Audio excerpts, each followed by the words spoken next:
Hello everyone, PallyTime here. Welcome back to the A through Z playthrough. In today's video, we have landed upon Anduin. Anduin is a character that I have very little firsthand knowledge of how to play. If we take a look at him, he's only level 4, and I have a 0% win rate. Let me show that to you. Look at that. 5 games, 5 losses. Normally, leading up to a character in our A through Z playthrough, I put in quite a bit of time to get comfortable with the character again, make sure I can play it at a somewhat competent level, and make sure that I know which talents I want to show off leading up to the episode. Even if you couldn't tell in the Ana one, I kind of played bad that day. But Anduin is going to be the exact opposite. I want to go in with 0 expectations and just kind of see how it goes. I think it would be really fun to break my 0% win rate curse in the A through Z episode. I think that'd be really enjoyable. So Anduin was added into the game on April 30th in 2019. May 18th, 2021 was his most recent rework, and one of his biggest... Yeah, I would definitely call it a rework. I was going to say it was a big patch, but they moved all kinds of talents around. I'll get to that in just a little bit. His win rate right now is 49.87%. He has a popularity of 40%. That's significant because Anduin is in like the top 6 or 7 most played characters, and only Brightwing is more popular as a healer right now. So he is receiving a lot of love from the community, which kind of makes me nervous to play him today. When he was released into the game, my sentiment of him was that he was really weak. And this is a developer comment from March 11th, 2020. While decently popular from a win rate perspective, Anduin has been underperforming compared to other healers, so we're giving him some buff largely to underperforming talents. And then 6 months later, they patched him again, saying Anduin's in a good place overall with great talent diversity and a fun base kit. However, he isn't quite measuring up to other healers. We've seen buffs to Anduin across the board. His Q and his, I think, W have a slightly longer cooldown than what they had before, but less mana cost and more throughput on both of them. He's even had his attack speed increased to bring that up to some comparable DPS levels with other healers. His talents have also been juggled around. A lot of really good late game talents. For instance, Lightwell used to be really popular on Anduin. Used to be a level 16 talent. Now you can pick that up at level 1. So the character has gone through quite a lot of changes since being added. I am, however, looking at some of the talent popularity on Heroes Profile, and there's some talents that are definitely standing out to me. For instance, Surge of Light only has a 9% pick rate. That is really, really low. And if we look at other tiers, Binding Heal has an 18% pick rate. That's moving in the right direction. Push Forward with an 11% pick rate. So his talent diversity doesn't seem as good now as it was whenever those last patch notes were wrote. What really surprised me is the popularity of Lightbomb over Holy Word Salvation. I feel like I see Salvation so much more, but Lightbomb actually has a 65% pick rate. Anyway, I was kind of nerding out over the intro of this one. Anduin is a character that I remember chasing around in Stormwind when I first started playing WoW. And it's cool to see how much his character has changed, not only in-game, but poking around with some information in the Nexus was kind of fun. Yeah, unfortunately, the game that I queued into after that great intro had a AFKer and a Lieber. I guess it is kind of 3 in the morning. Maybe that's on me. But good news, we have another loss now. All right, ladies and gentlemen, we find ourselves on the Dragon Knight map today. The friendly team Anduin, Li Ming, Illidan, Vala, and Medivh. The enemy team Tracer, Abathur, Ragnaros, Brightwing, and Hanzo. There seems to be 2 main schools of thought when you're looking at Anduin talents. One is to focus your build on Power Word Shield and play a very W-focused or Divine Star-focused setup where you're throwing this out constantly. The other school of thought seems to be pick whatever you want at level 1, but then focus on Piercing Light to then further lead into a trait build, a leap of faith build later in the game. I don't know what I prefer. I don't have very much experience on this character at all, so we're going to stick with a W build. And I have to throw this around all the time. That's my understanding of how this works. If I send Divine Star forward, it's going to deal damage to enemies, as well as shield any allies in its path. It then will return to me and provide healing to allies along the way. So depending on the enemy team comp, or, you know, our team comp, it could have some pretty good uses, I think. I assume. Take everything I'm saying with a grain of salt, please. In typical quick match fashion, no one's soaking the top lane right now. Someone's going to need to do that soon. We need some taps. Okay, he's going top. Okay. Now we need some bottom soak. How the times have changed. It looks like there is a bit of a tussle in the jungle as Tracer cut off Illidan as he was trying to rotate around the map. We're missing 2 lanes of soak. At this point, we need to soak lanes. Boom. So it appears that Anduin's mana consumption is very, very easy. At least that's what I noticed from last game, where I was kind of walking around aimlessly waiting for my AFK player to reconnect.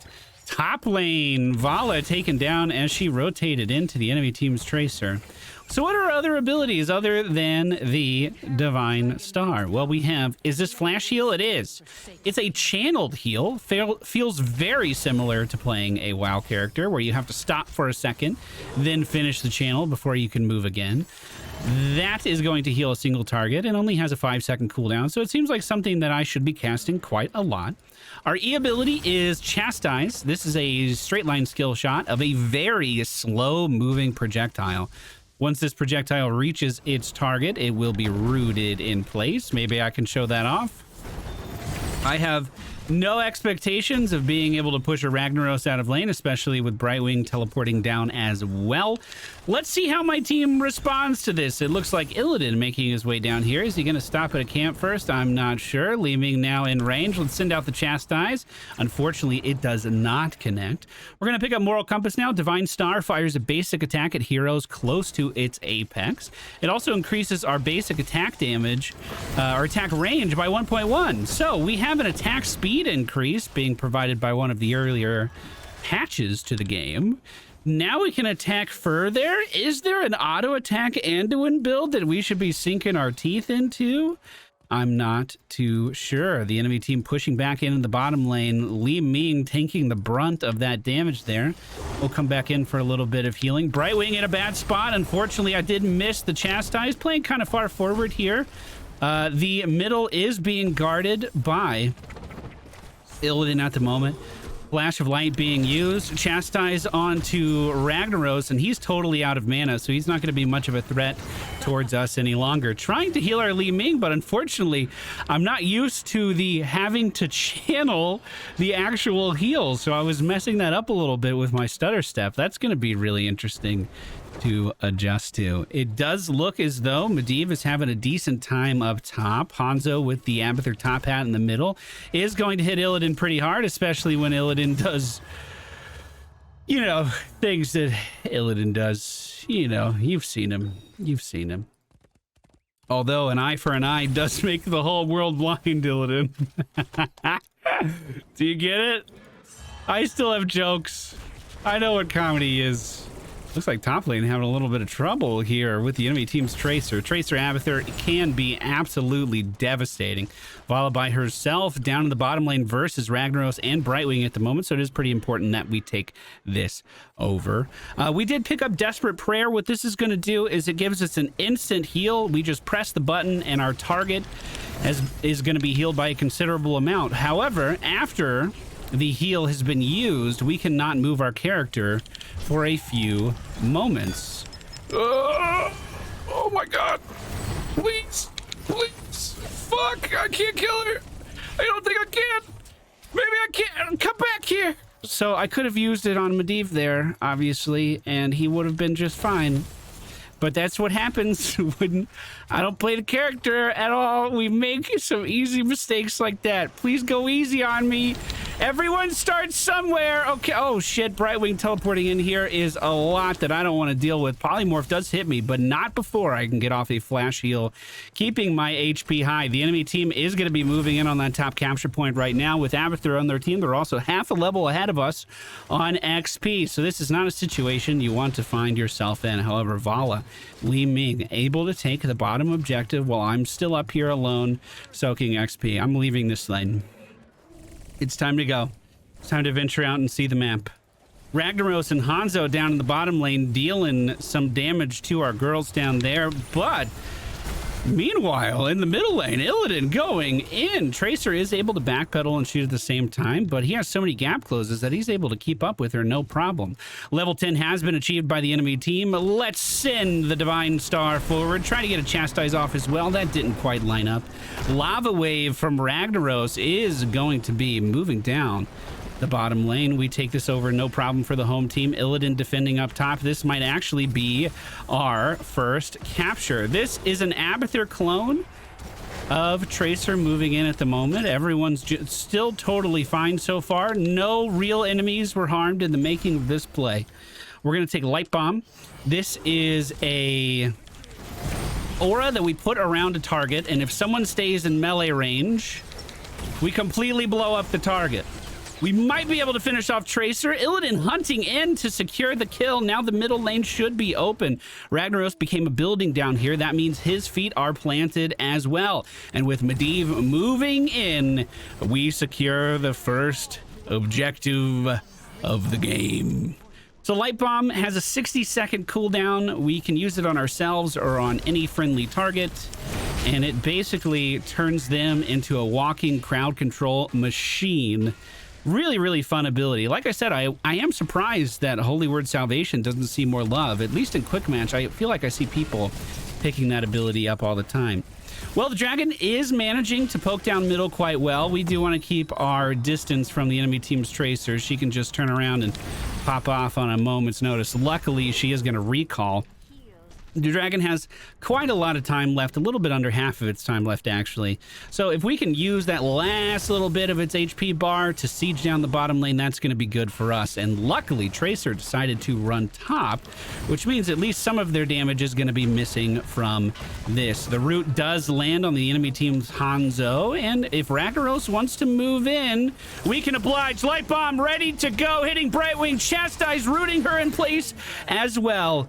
And I just initiated for my team. Did you see that? Did you see that? We can probably do some fun stuff later on when our W ability can give us movement speed, speed of the pious. So we could probably do that and then run in with a Lightbomb, and that sounds kind of, oh, that sounds kind of fun. Tracer is above us in lane, likely rotating down as well. I'm going to try to position accordingly for that. Lightbomb on a 30-second cooldown as she is charging in. Flash heal going out on our Li Ming, and we're going to Desperate Prayer as the Tracer ultimate was going off. W in. I have a Chastise. Oh my god, that skill shot is so slow. Illidan jumping over to the other side of the building, continuing to chase this down, is going to not only interrupt the back of Hanzo, but also secure the kill. Oh god. Oh god. Oh no. Oh, please kill the building. Kill the building. Secure the kill on Brightwing as well. Hanzo not paying attention to the screen if that kind of shit is happening. Not a lot going on the map right now. That should be Abathur's dream. But luckily, all of our buildings are still standing. We're 2 keeps up right now, 2 forts up right now, as the frontline defenses of both the middle and the bottom lane are gone for the enemy team. Speed of the Pious is going to give us that boost to our movement speed whenever we cast our W ability. I've seen some really aggressive Anduins in my day, and I don't know if this is the talent that they're using, but whenever I see Anduins playing really well, they're zooming across the screen like crazy. So I hope this is kind of what we're looking for. Can I move away from my W to get an even bigger movement speed increase? Like, can I shoot it down to the left and then move right and try to run it down over here?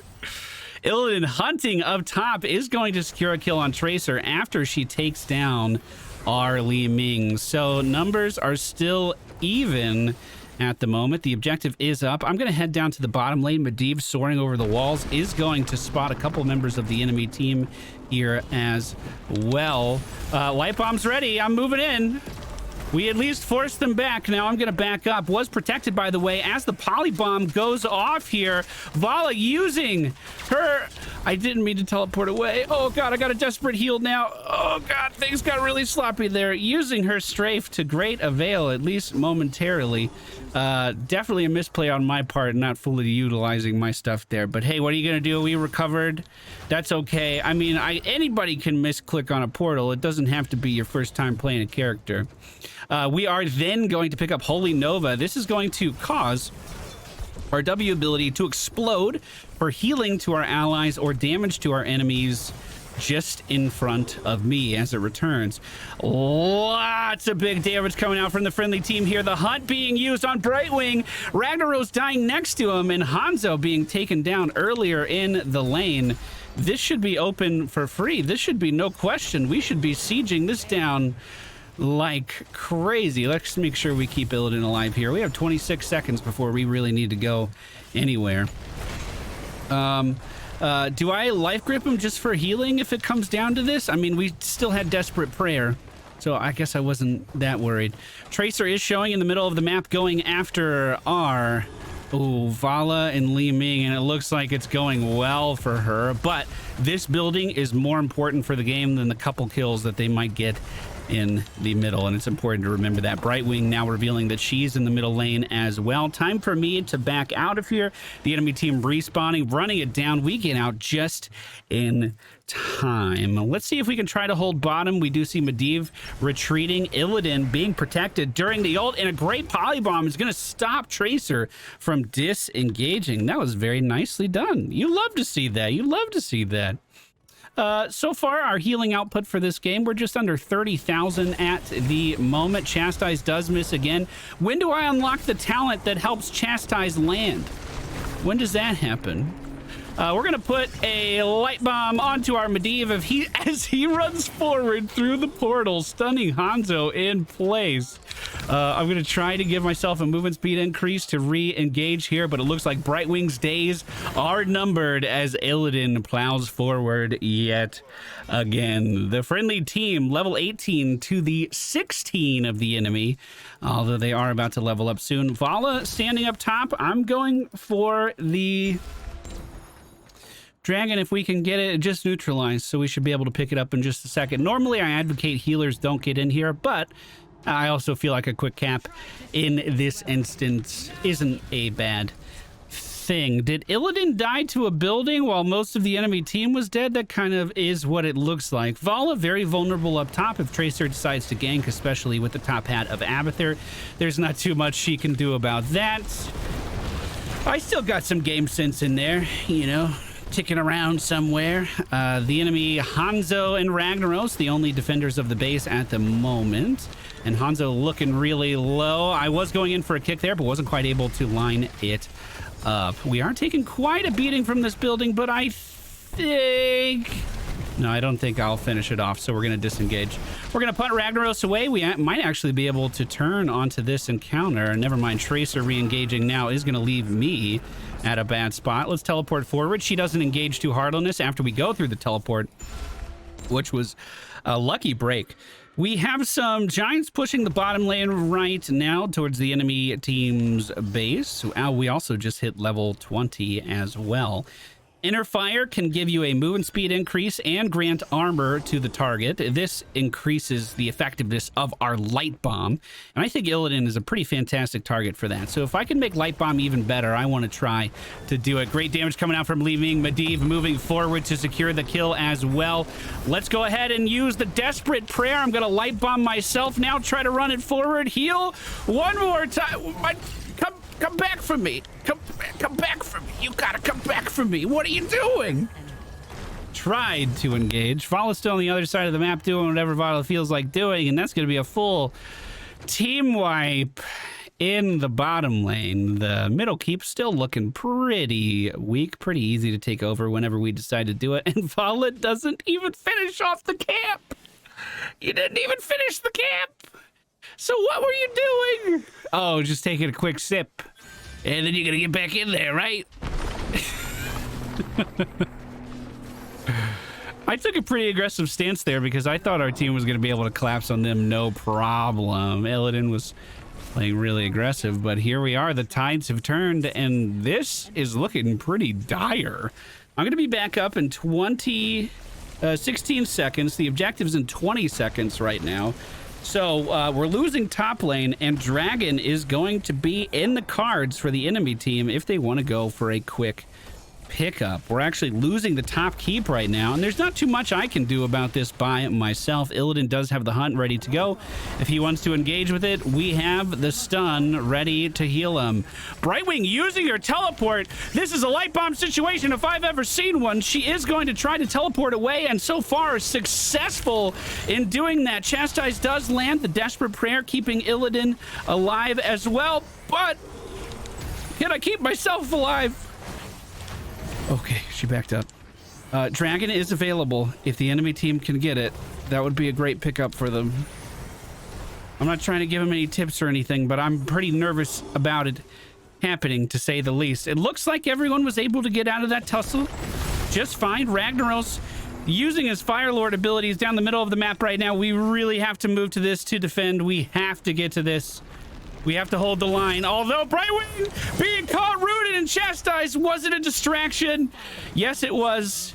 But we can get this down. I'm trying to actually get it to focus me with the kick because I do the least amount of damage, and we were successful in doing that. Tracer inside of the Dragon Knight. It's already at half HP. Illidan using the hunt to engage further down the line on the enemy team, receiving the protected from Medivh. Tracer getting kicked out of here. The Chastise lands!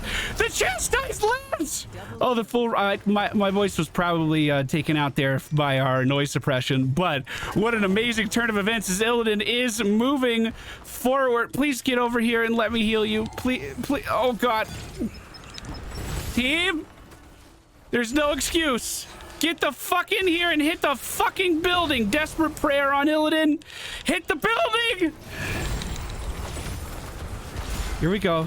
Here we go. Here, I got a light bomb for Illidan. It doesn't line up because he jumps to the other side. It's okay. That was the right thing to do. Chastise out on Tracer. I'm trying to heal myself as we're walking away. I think I canceled the heal. That's okay. Illidan on the building. Oh my God. In quite the stressful turn of events, we have successfully recorded our first ever victory on Anduin. The end of the... Oh, I got MVP. And the end of that match was looking pretty fucking sketchy too, but we managed to pull it back. Obviously, I made a lot of mistakes in today's video. Obviously, I don't have as many fun little anecdotes about how this hero has developed over time. But I hope you enjoyed today's video none the less. Oh man, that was some stress. That's some stress I don't need at 3:45 in the morning.